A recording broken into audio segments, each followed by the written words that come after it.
Ya. Bueno, el trastorno bipolar se consideró por muchos años como una patología muy parecida a la esquizofrenia, porque una de las dos etapas de este trastorno bipolar, porque son dos polos, imagínense un planeta, el polo norte y el polo sur. La línea del ecuador sería lo normal del ánimo, y en el polo norte están las manías, la energía arriba, y en el polo sur están las depresiones o la energía abajo. ¿Ya? Entonces esta depresión que acabamos de ver se parece mucho a la etapa depresiva del trastorno bipolar. Pero ¿cuál es la diferencia? ¿Cómo se puede hacer ese diagnóstico diferencial? Es que con el correr de los años, este paciente hace depresiones en forma cíclica y sin una causa aparente. Ya no tuvo pérdida, no lo echaron del trabajo, no terminó con la pareja, no tiene problemas de tiroides, ninguna causa aparente que se relacione con este cuadro depresivo, ¿ya? Esa es una de las cosas que llama mucho la atención. Entonces, ¿por qué todos los años, cada cierto tiempo en el año, hace depresiones? Y los psiquiatras empiezan a estudiar este paciente, ¿ya? Y por otro lado está la otra etapa, que es una etapa en que también se da en el año, y casi todos los años se da una etapa en que el paciente está muy contento, muy así como energético hacia arriba. Y pasan los años y se vuelve a repetir lo mismo. Un tiempo depresivo, un tiempo maníaco, un tiempo depresivo, un tiempo maníaco. Entonces, ¿cómo podríamos definir esta enfermedad?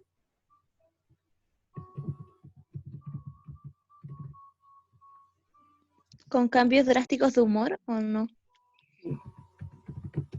Cambios drásticos de humor, pero que duran meses. ¿Ya?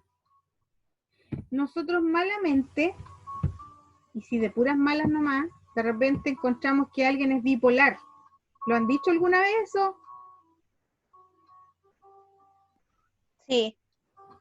Sí. Uno dice, oh no, esta cabra es súper bipolar, ¿verdad? Está mal dicho, porque cuando uno es cambiante de ánimo en el mismo día, no es bipolar. El bipolar pasa por los dos polos, pero se demora en cambiar de polo, se demora meses, ¿ya? Hay algunos que son más cortitos nomás, que son los mejores dentro de este trastorno bipolar.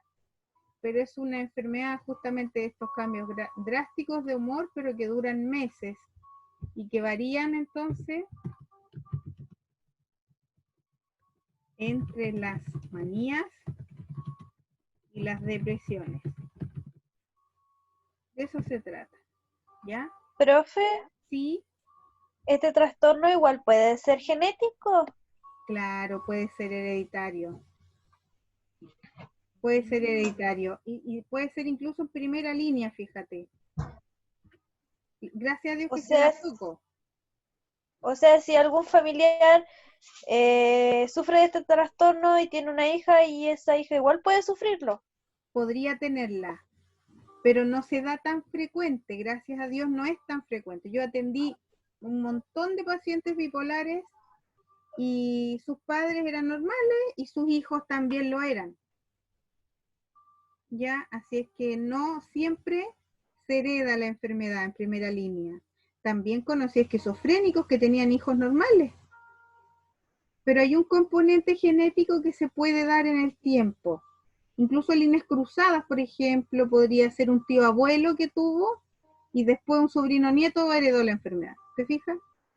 No necesariamente tiene que ser como línea consanguínea. ¿Ya? Ah, ya, Bien. entendí. Ya, mira. El episodio maníaco, yo quiero que ustedes miren solamente estas dos imágenes. ¿Cómo es el paciente maníaco? Con periodos de furia y después de euforia. Ya. euforia, furia, mucha energía, ¿verdad? Imagínense una persona cuando uno a veces le dice, ¡oye, este anda maníaco! Porque se pone a hacer muchas cosas, ¿verdad? Es maníaco del aseo.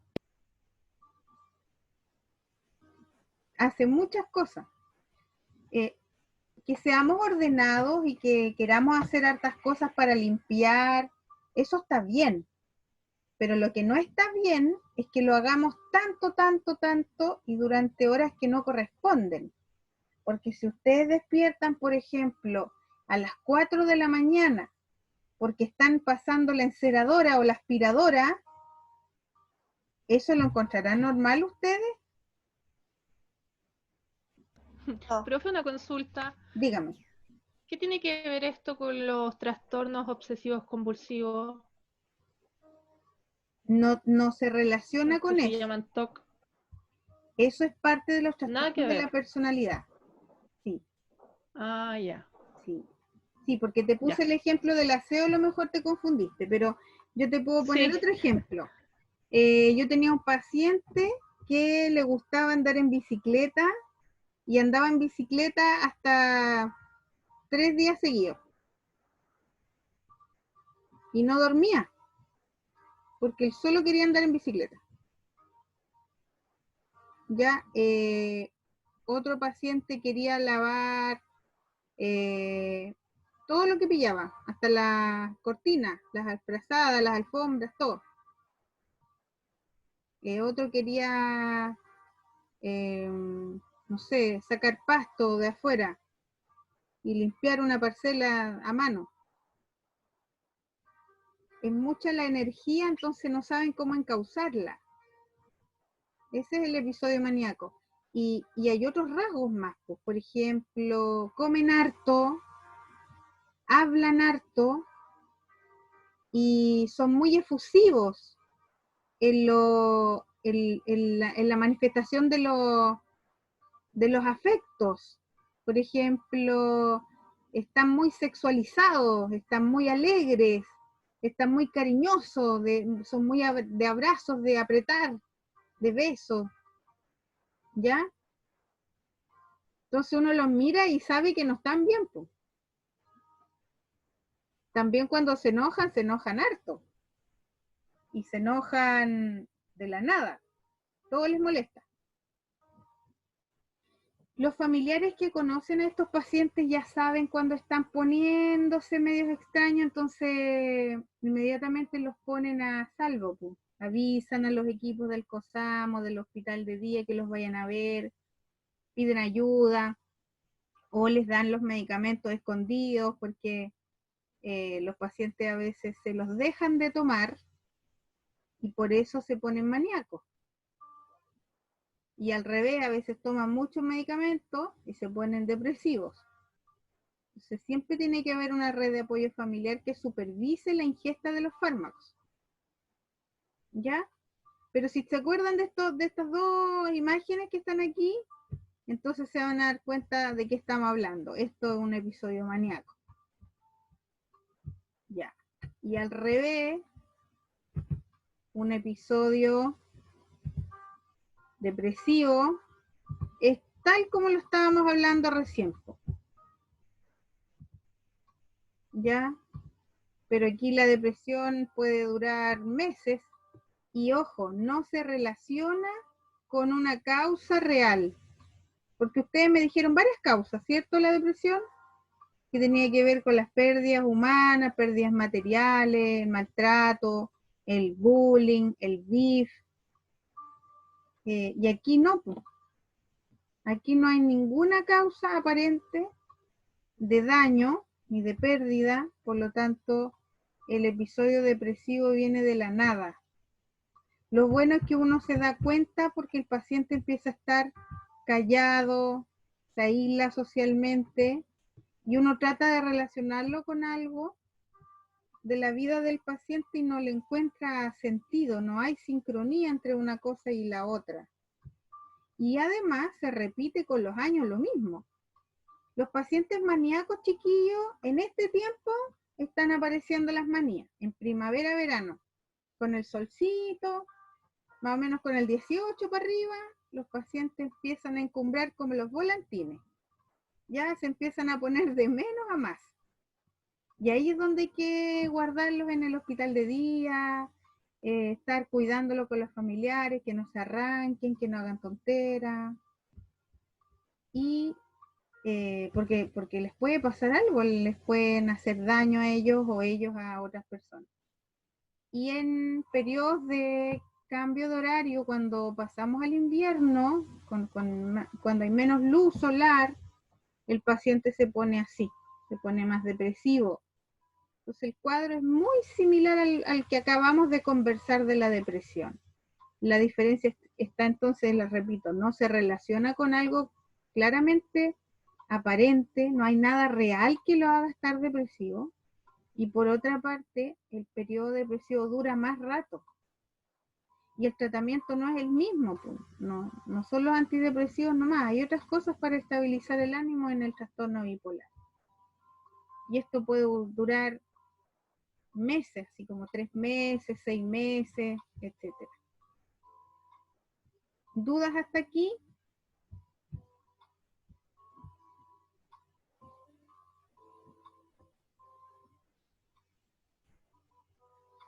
Ya, Francisco, acabo de leer tu mensaje. Bueno, el trastorno bipolar igual se clasifica en 3 grandes grupos, ¿ya? En 3 grandes grupos. El grupo 1 tiene más episodios maníacos, ¿ya? Podría tener depresiones, pero menos veces. Pero el trastorno bipolar 1 es más maníaco que depresivo. Y por lo tanto el otro es más depresivo.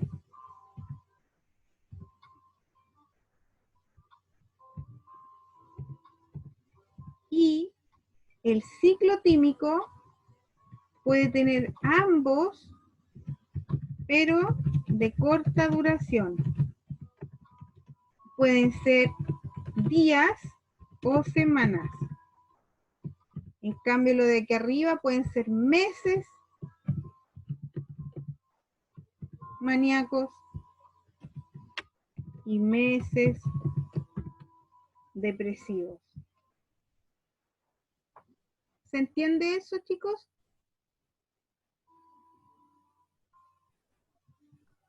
Sí. Ya. ¿Cuál de los 3 es de mejor pronóstico? ¿Creen ustedes? El ciclotímico.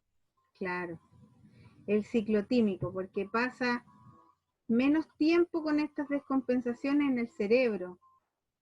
Pero es peligroso porque uno no sabe bien si es bipolar o no. Entonces, para estudiar estos pacientitos hay que hospitalizarlos en el hospital de día, en estos periodos en que se ponen medios extraños, hay que dejarlos en el hospital de día para mirarlos todos los días y ver cómo piensan, cómo reaccionan a los fármacos y cómo se pueden ajustar. Y clasificarlos así en un año, tiene que pasar un año entero para que el psiquiatra esté seguro de que no sea bipolar 1 o bipolar 2 y solamente ciclotímico. ¿Ya? Imagínate para las familias lo difícil que debe ser cuando están así, po. Sobre todo cuando están maníacos, que se arrancan, que se ponen... Al principio son entretenidos, ¿ah? Los maníacos se ríen, les gusta jugar harto, andan contentos, les gusta ayudar en todo, pero después ya se sale de control y se arrancan, se van, se aburren y hay que salir a buscarlos, se pierden y hacen cosas que son riesgosas, como por ejemplo andar en la calle con poca ropa, abrazando a todos. Alguien se puede aprovechar de ellos también, por supuesto. Los pueden atropellar, etcétera, o secuestrarlos. entre otras cosas de vulneración de sus derechos como ser humano. Ya, les queda clara la clasificación, ¿verdad?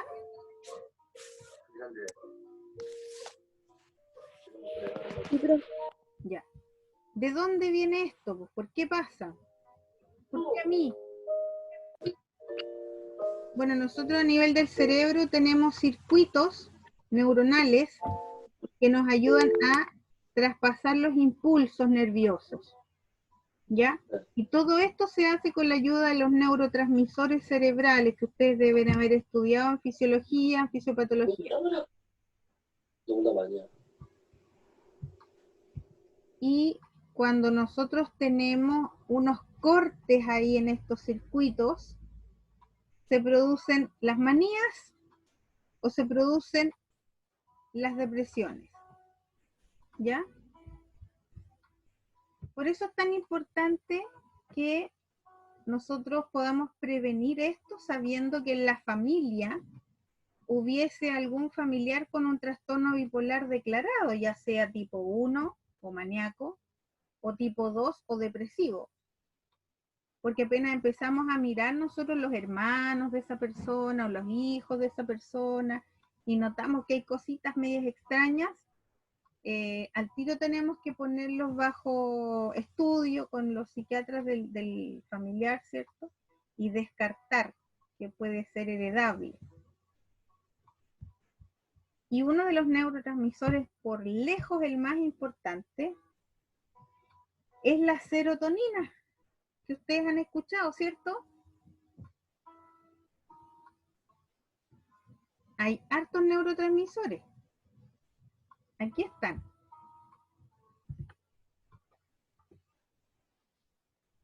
¿Ya? Está la noradrenalina, está la serotonina, la dopamina y la acetilcolina.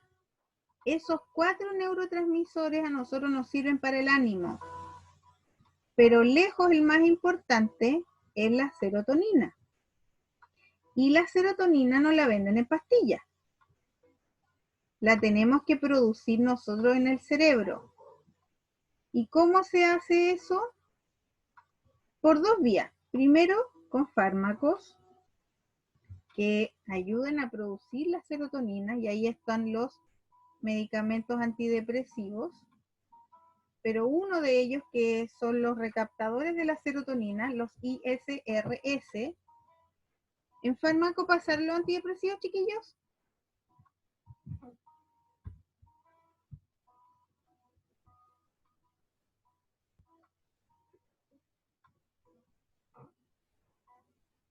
Parece que no vieron fármaco de salud mental en farmacología. Con la Bárbara, creo.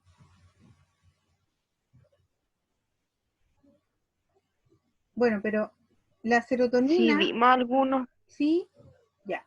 sí, La vimos serotonina, algunos, pero eran muy muy pocos. poquito.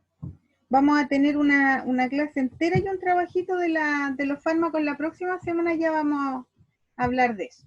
Pero la serotonina, fíjense ustedes que se puede precursar, es decir, la podemos hacer que se produzca en mejores cantidades con la alimentación. Y la alimentación es súper importante, porque hay alimentos que son alimentos como por ejemplo que tienen triptófano, alguna, oh, no sé dónde están, se me perdieron.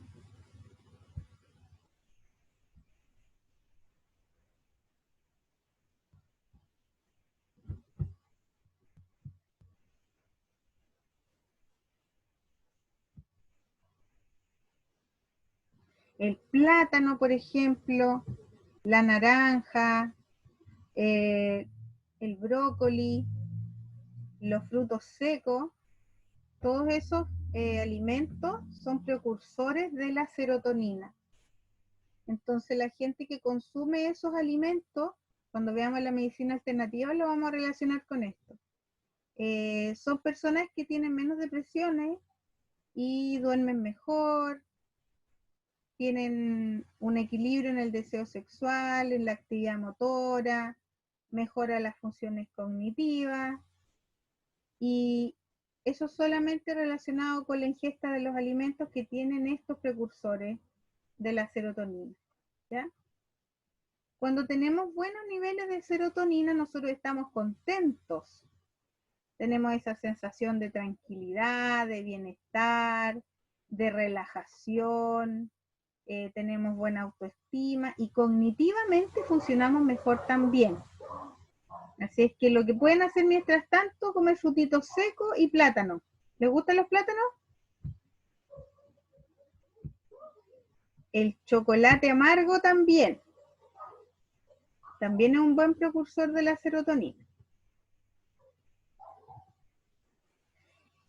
Bueno, después de lo que acabamos de hablar del trastorno bipolar, ¿les habrá cambiado la imagen que tenían de esa enfermedad?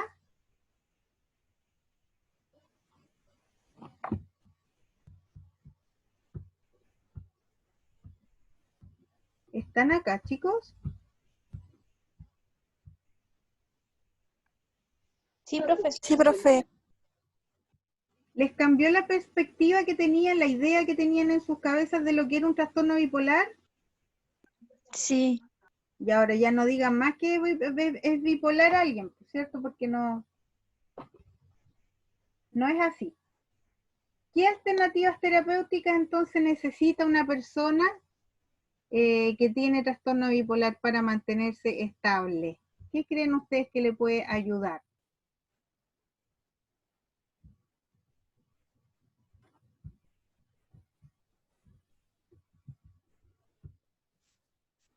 Bases fundamentales de un tratamiento, a ver, ¿qué cosa?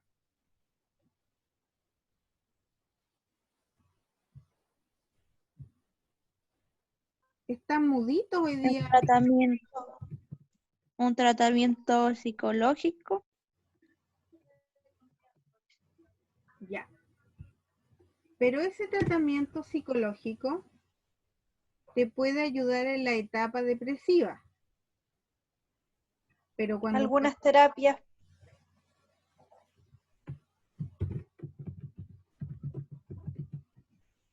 ¿Cómo qué? La psicoterapia la mejor en la depresión, porque un paciente bipolar, si lo alcanzas, puedes hablar con él. Andan full. ¿Medicamentos antipsicóticos? Puede ser, ¿cierto? Porque a lo mejor aquí vamos a encontrar pacientes que están alucinando.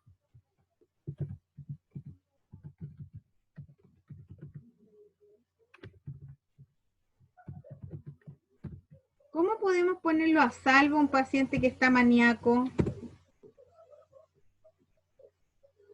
¿Hospitalización? Eso. Que puede ser diurna, puede ser 24 horas, depende de cómo se comporte el paciente, ¿cierto? ¿Será importante la familia aquí? ¿Terapias en grupo familiar? Sí. Sí, porque algo le pasó a este paciente. ¿Por qué se descompensó? ¿Qué le habrá pasado?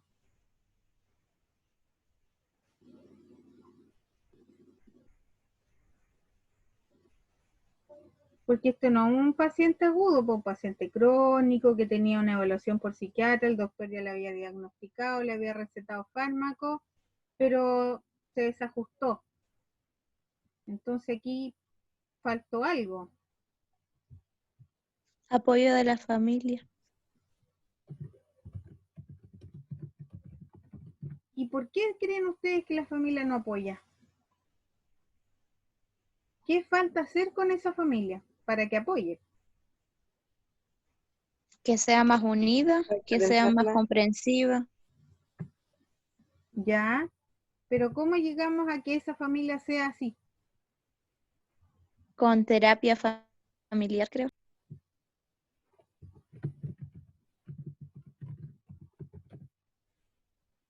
Así se llama.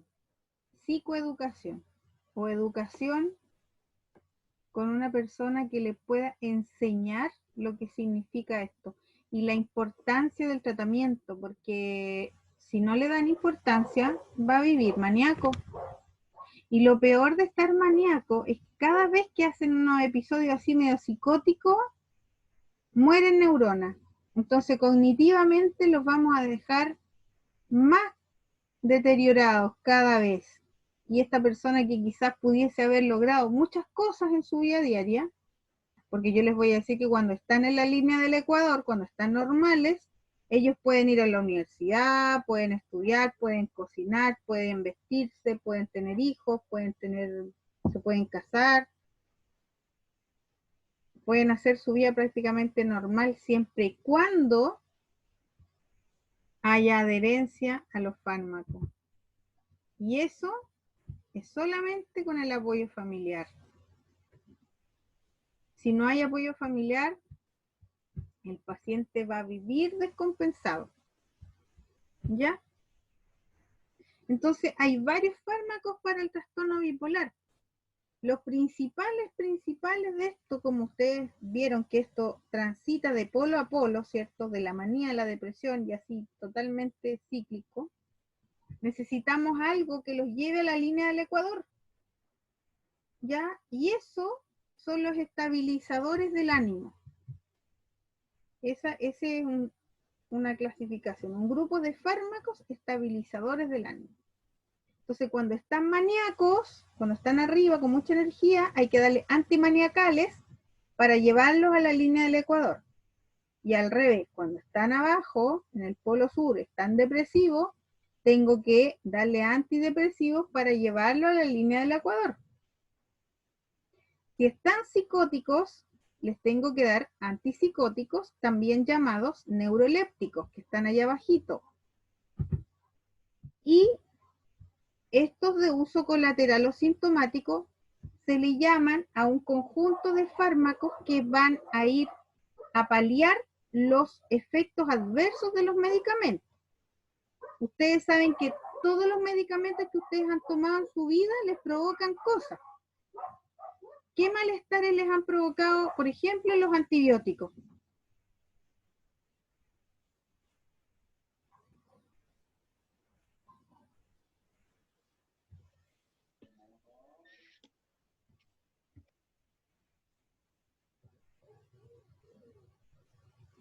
¿Qué les puede provocar tomar hartos fármacos todos los días, los mismos medicamentos? ¿Qué daños orgánicos les pueden producir a ustedes? Al estómago, los riñones.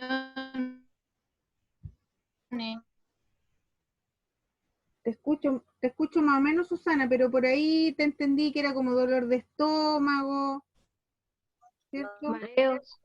Mareo, Podría ser como un daño gastrointestinal o un daño renal igual por tomar los daño medicamentos. renal, náuseas, vómito. Excelente. Incluso hay fármacos que producen estreñimiento. Entonces, ¿qué hace una persona si le dicen, ¿sabe qué? Usted se tiene que tomar esto, esto y estos medicamentos. Si empieza a sentir toda esta pila de cosas, ¿ustedes creen que se lo van a tomar? No. No, pues, entonces el tratamiento se va a abandonar. Pero si el paciente toma medicamentos con la supervisión de su familia y al cabo de un rato empieza a sentirse mal, la familia podrá consultar en el COSAM qué se puede hacer para que no deje el tratamiento. Entonces ahí se van agregando protectores gástricos, antiácidos, no sé, pues jarabes para el reflujo, se le va a cambiar la dieta, si tiene estreñimiento se le va a aumentar la fibra y así sucesivamente, pero la idea principal es no suspender el tratamiento para no llegar a descompensar al paciente. Ya, bien. Segunda patología que hemos terminado. ¿Dudas sobre el trastorno bipolar?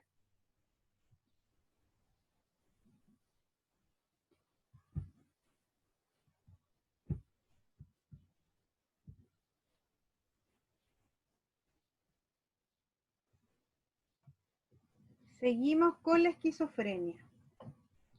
Aquí nos vamos a olvidar de la depresión, ¿ya?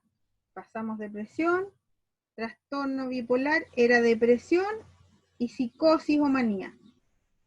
En esta patología nos vamos a quedar más pegaditos con la psicosis, es decir, con estas cosas que no son reales, un trastorno del pensamiento, ¿ya?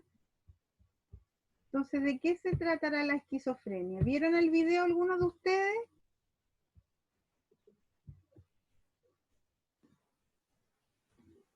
El de una monita que explicaba sobre su enfermedad. Sí, Sí, sí lo vi. Yo lo vi. ya. ¿Qué te quedó de la esquizofrenia? ¿Qué significa la esquizofrenia? Que es como un desorden mental que se desarrolla, que se produce. Ya. Es un desorden mental. O sea, este desorden, ¿en qué consiste? ¿Qué me impide hacer? La vida normal, porque tiene un pensamiento fuera de lo, no sé cómo, fuera de lo real. Es como un pensamiento más ficticio que tiene. Ya. Como delirios. Pensamiento irreal. Delirios. Por ahí va. Ya. Entonces esta persona lamentablemente ya no puede hacer lo que hacía antes, po. No puede trabajar, no puede No puede estudiar. comportarse de manera lúcida. ¿Cómo, Nicole? No puede comportarse de manera lúcida. No, claramente, ¿cierto? Él se da cuenta a rato, pero es al principio nada más, porque esto al final conduce a un deterioro cognitivo progresivo. Y terminamos con un paciente bien parecido a un paciente con retardo mental, con los años. Lo curioso es que tenemos dos grandes grupos de síntomas, ¿ya? Había un documentito por ahí que podían haber leído. Tenemos síntomas positivos y síntomas negativos. Entonces los síntomas positivos tienen que ver con esta similitud con las manías, así como con más energía, con cosas más raras, como más extrovertido, cosas raras. Y los negativos están con la energía abajo, así como el monito. Ya, con la flojera, con que no quieren hacer nada. Entonces, los positivos, ¿cuáles serían de lo que ustedes leyeron ahí en los documentos? Me dijeron delirio, por ejemplo. Eso es uno.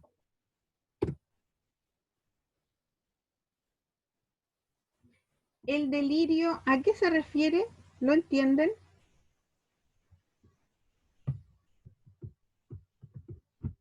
¿Se puede cambiar un delirio? ¿Una idea delirante se puede cambiar?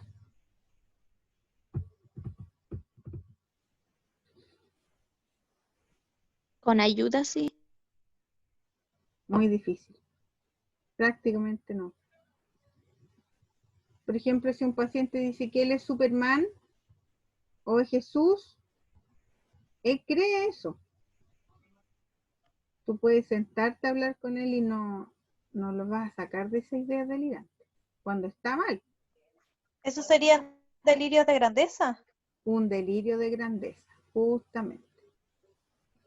Ya. Otra cosa, es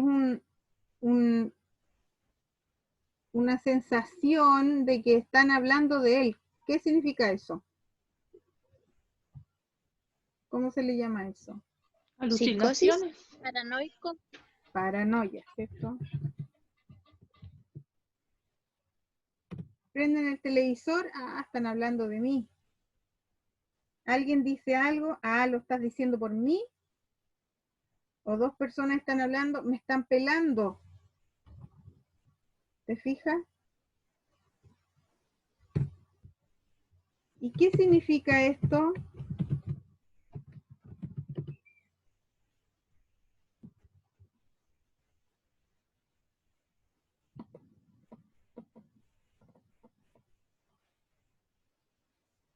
Alucinar, ¿qué significa? Ver cosas que no hay en el lugar. Ya. Puede ser visuales, auditivas o sinestésica, es decir, que se sienten aquí, que te tocan, que te hablan, o que están ahí unas personas presentes y tú solamente las ves y el resto no. Entonces estos son percepciones irreales, porque esto es una alteración de la percepción.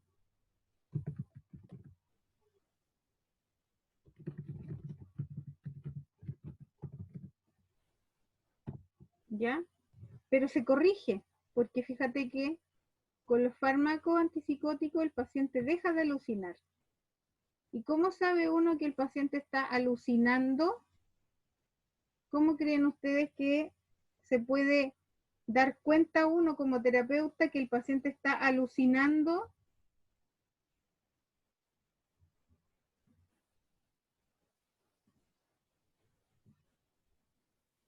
Porque el paciente puede andar como en otra, no, a lo mejor uno le pregunta y no responde, o no sé, o dice cosas incoherentes. Ya, tiene pensamientos extraños.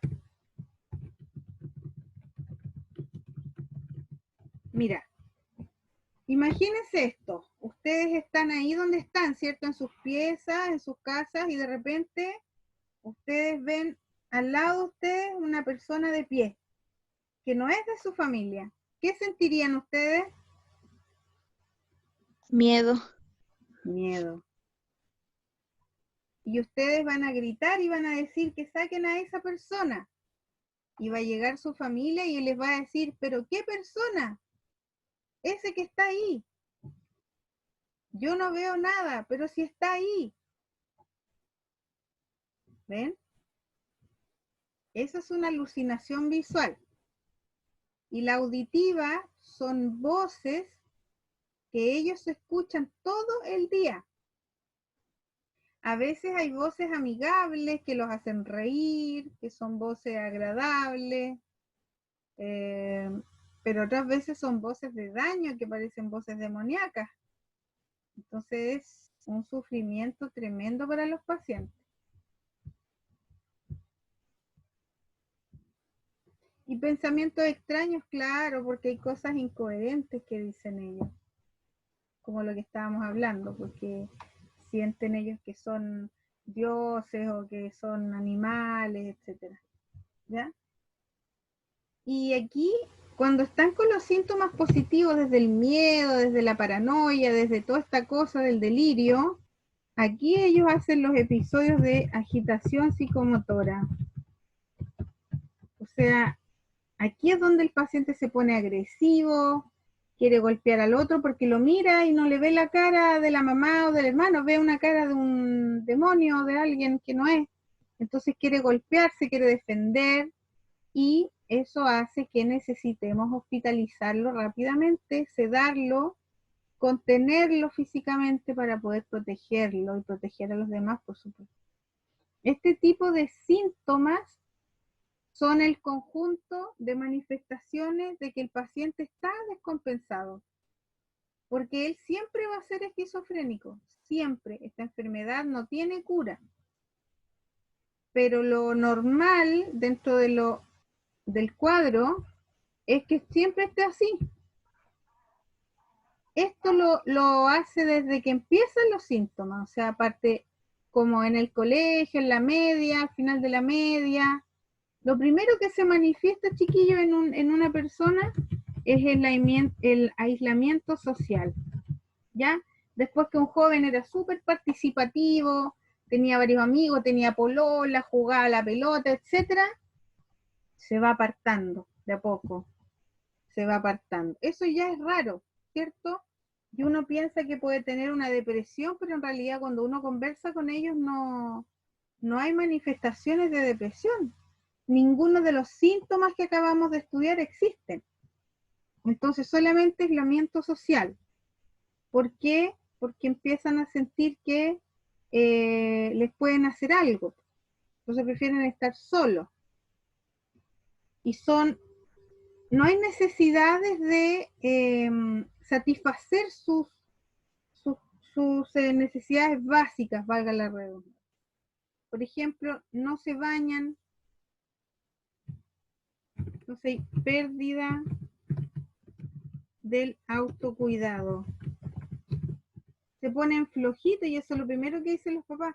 Este cabro es más flojo, no hace la pieza, no hace aseo, no se quiere bañar, no se quiere cambiar ropa, pero eso es parte del cuadro.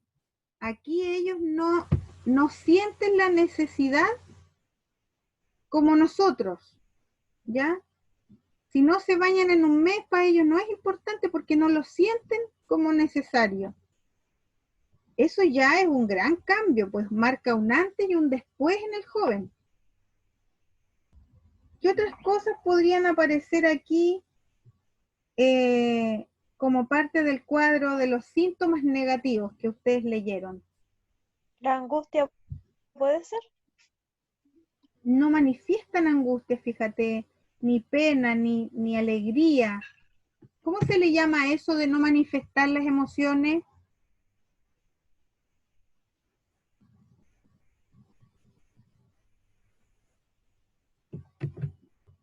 ¿Le suena este término?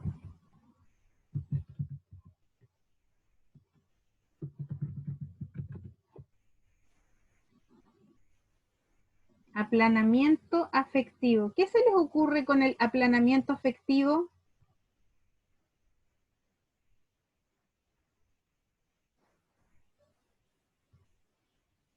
En que son indiferentes a cualquier sentimiento, sensación. Así es, exactamente.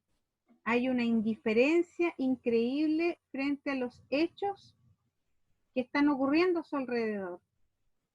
Se les puede morir un ser querido y no van a llorar.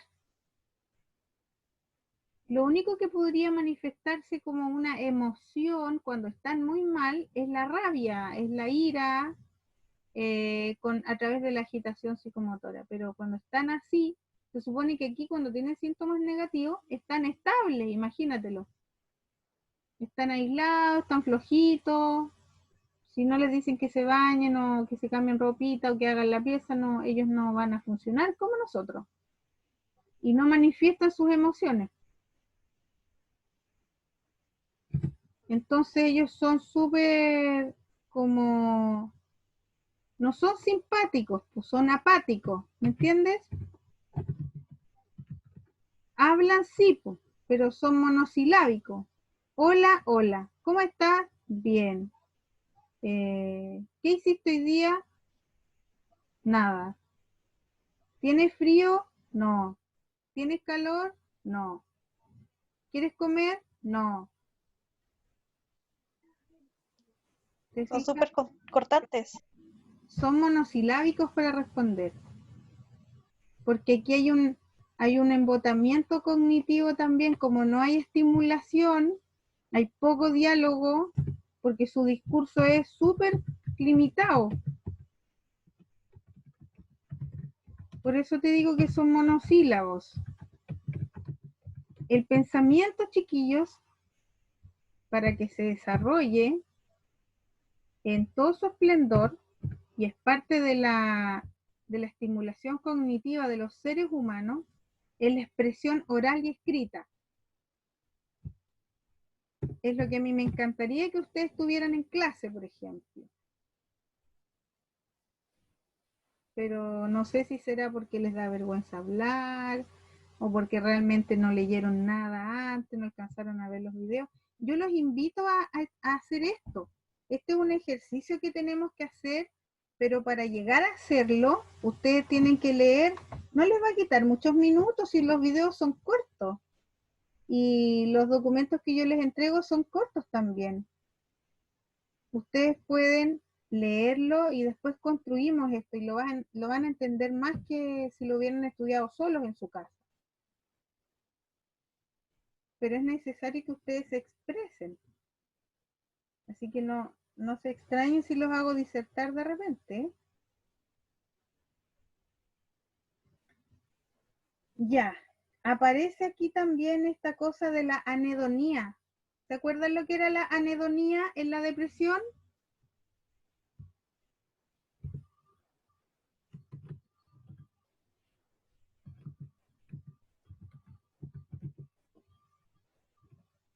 La anhedonía se relacionaba con el placer. ¿Qué significa tener anhedonía? Lo pueden buscar en el celular si quieren. La falta de placer. Falta de placer. Falta de placer. No disfruto de las cosas. Nada.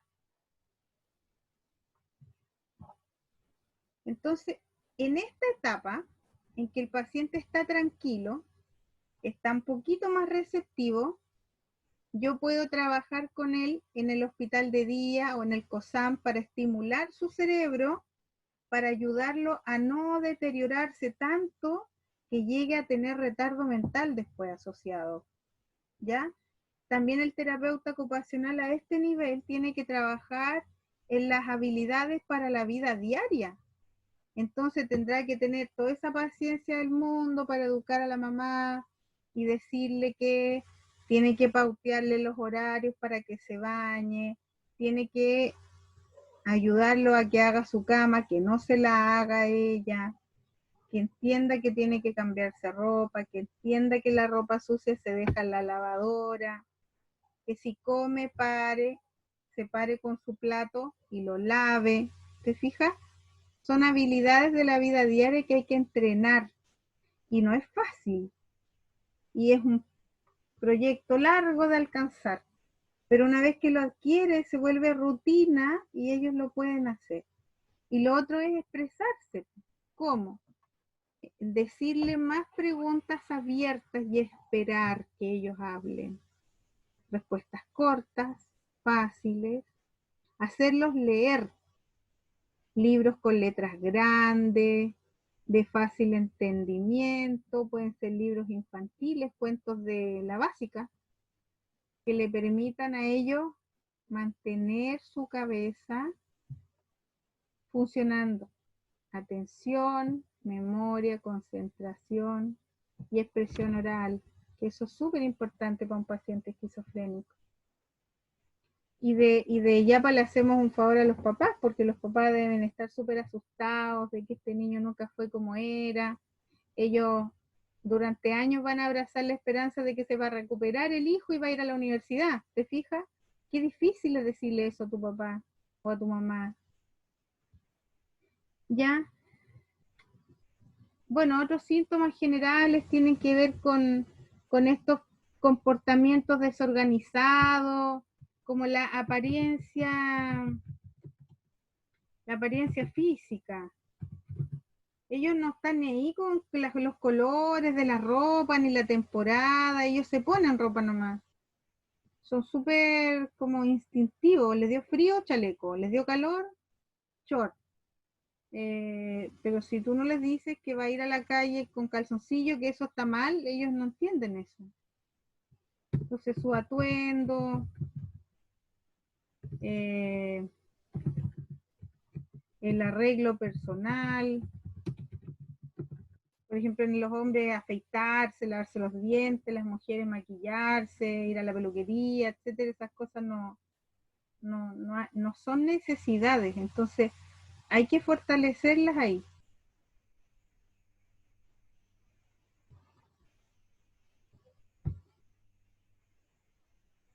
Y la esquizofrenia parte principalmente, o lo común, es que parta en la media. Entonces, como en la adolescencia tardía. Estamos hablando de más de 16 años. Yo no sé si ustedes se recuerdan de algún compañero del colegio que haya tenido estos chiquillos.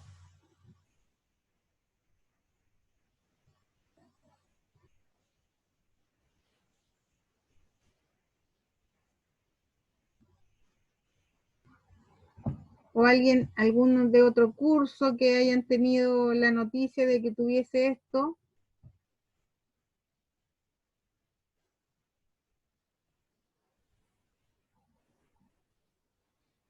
No. Pero se da ahí.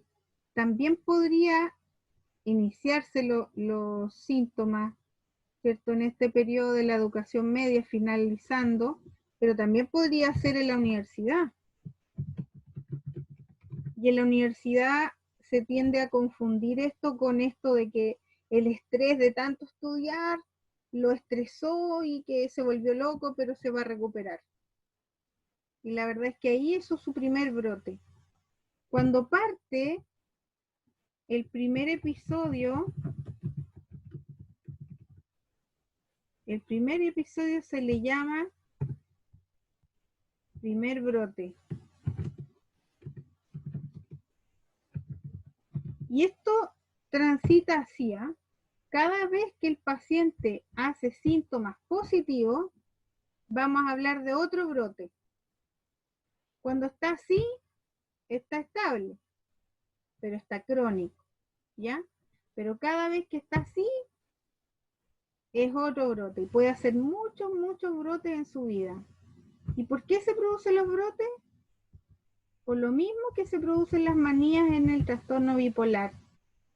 Se producen porque se dejan de tomar los medicamentos, ¿ya? Por falta de red de apoyo familiar, y eso hace que el paciente se deteriore cognitivamente cada vez que tiene agitación psicomotora. Entonces, lo primero que ustedes empiezan a notar en un paciente que se está descompensando es que se pone paranoide, ¿ya? Después habla solo. Y tú le dices, ¿con quién estás hablando? No, con nadie. Pero si yo te escuché hablar solo. No, con nadie. Ellos se dan cuenta de que cuando tú te das cuenta de que ellos hablan solos, los vas a hospitalizar. ¿Se acuerdan de esas hospitalizaciones a veces? Entonces, ocultan las voces, pero uno escucha en la puerta de sus piezas y están hablando solos. Y no está la tele prendida tampoco, no es el celular, ¿ya? Lo llamas a comer y no quiere comer con nadie. Llega a visita y se esconden. Los quieres mandar a comprar a la esquina y no van. Esas cosas ya te indican que vamos a hacer un primer brote. Entonces uno tiene que ir al tiro a los medicamentos. Los medicamentos se tienen que administrar bajo la supervisión de un adulto responsable, ¿ya? Ellos no son responsables con su tratamiento. Acuérdense que de la paranoia y de las voces podría llegar a tomárselos todos. Y ahí, ¿cierto? Bueno, ¿se hereda la esquizofrenia?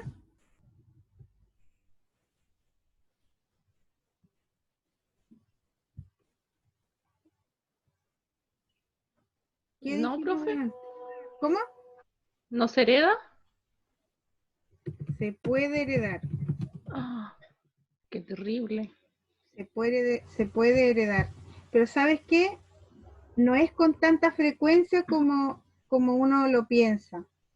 Yo recuerdo 2 casos nomás de, no sé, unos 150 pacientes que yo atendí, 2 casos nomás que se heredó la enfermedad.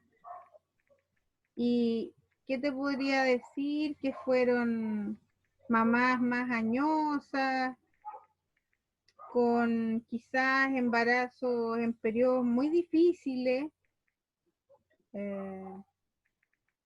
con mucha pobreza, con muchas dificultades de pareja, con violencia intrafamiliar, por ahí. Entonces no está clara cuál es la causa de la herencia realmente. Pero así como el trastorno bipolar, la esquizofrenia igual se hereda. Pero no siempre, ¿ya? Se puede heredar, pero no siempre. ¿Ya? Esta imagen es solamente para que entiendan lo que es una alucinación visual. Es una imagen, ¿cierto?, que el otro no ve, po. Aquí no hay nada, pero él está viendo esa persona. ¿Ya? Entonces, ¿cuál es la evolución de la esquizofrenia? ¿Cuál sería el pronóstico?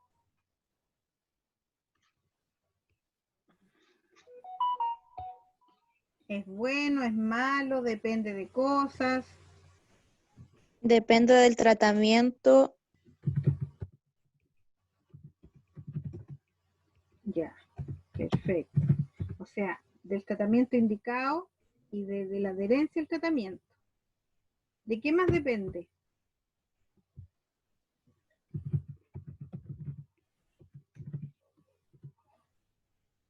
Hay actores principales en esto. De la De familia. que se reconozca a tiempo, quizás.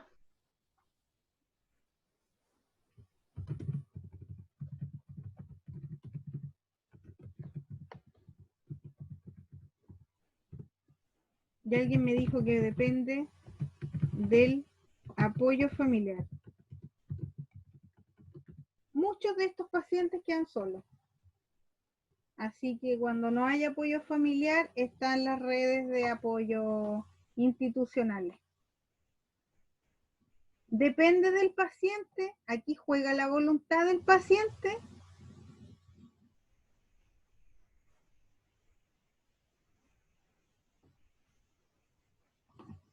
Uno lo podría retar al paciente y decirle, oye, mira, otra vez estás mal tú, pues porque no estás poniendo de tu parte. ¿Podrá ser así?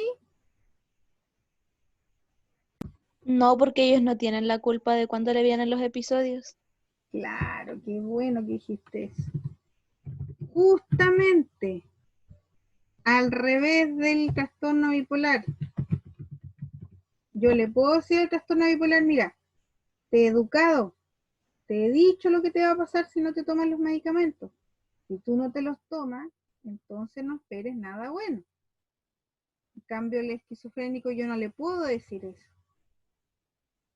Al esquizofrénico yo lo puedo ayudar incluso si no tiene red de apoyo familiar, no lo puedo tener eternamente hospitalizado en el hospital de día o en la UCI o en el psiquiátrico. Existen los neurolépticos inyectables que duran un mes a veces. Y con eso yo los mantengo sin síntomas positivos. Lamentablemente los voy a mantener con síntomas negativos toda la vida porque no se cura, pero podría yo ayudar a que no se descompense con los síntomas positivos, por lo tanto no hay tanto deterioro mental y puedo seguir haciendo estimulación cognitiva con este paciente. Entonces es súper importante mantenerlos siempre institucionalizados, aunque tenga red de apoyo familiar. Es bueno tenerlos en los talleres del COSAM, es bueno tenerlos en el hospital de día cada cierto tiempo, es bueno hacer visitas domiciliarias, tener apoyo con la familia, contención a la familia, porque ¿le servirá la psicoterapia al paciente esquizofrénico?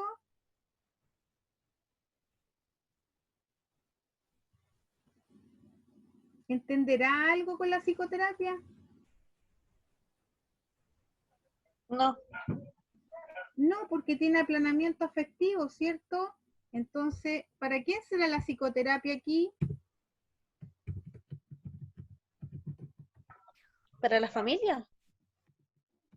Para que él entienda Hola, también lo que amigo. está viviendo. Es que sabes que él no va a entender mucho. Acuérdate del deterioro.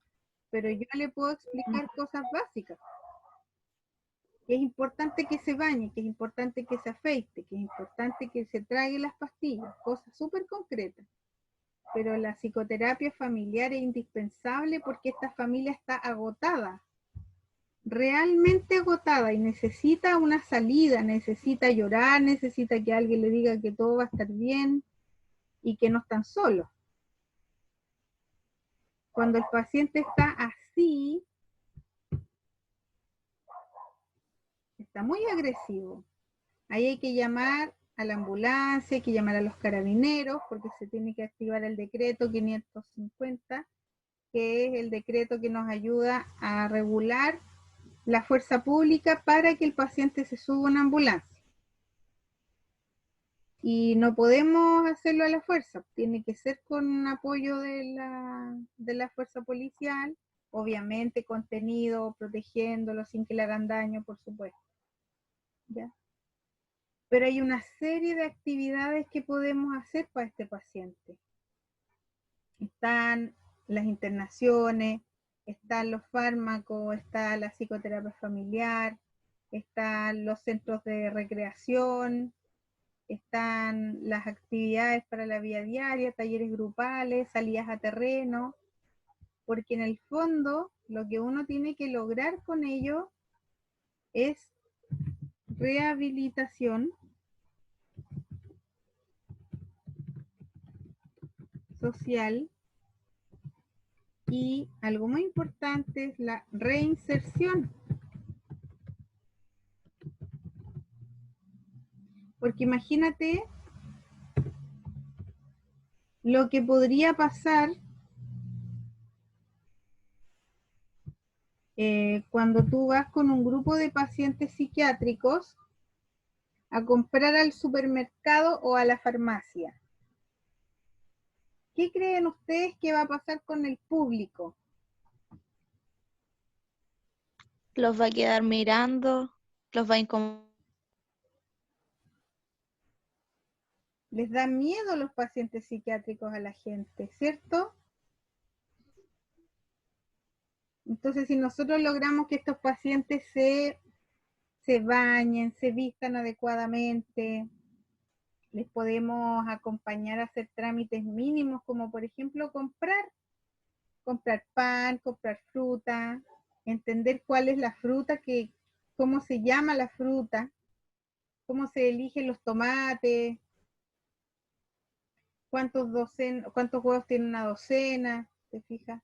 Que hay que cuidar los huevos hasta la casa para que no se quiebren. Son cosas mínimas. ¿Cómo se puede comprar una tintura de pelo en una mujer? ¿Qué colores se puede echar? ¿Dónde están las farmacias? ¿Cómo se paga un colectivo o un bus? Llegar a eso es pero impresionante, es una gratificación enorme para el equipo de salud. Así que cuando piensen en un paciente esquizofrénico, no se imaginen solo eso, porque eso es un paciente que está descompensado. Se van a imaginar un paciente un poquito más así, más planito, más flojito, pero no agresivo. Y ellos pueden recibir muchas cosas de nosotros.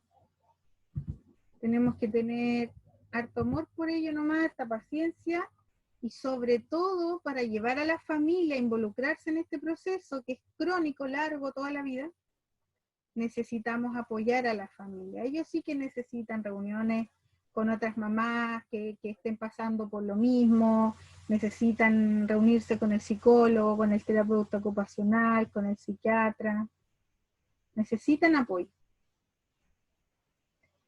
Bien, ¿qué les ha parecido la esquizofrenia, chiquillos? ¿Dudas?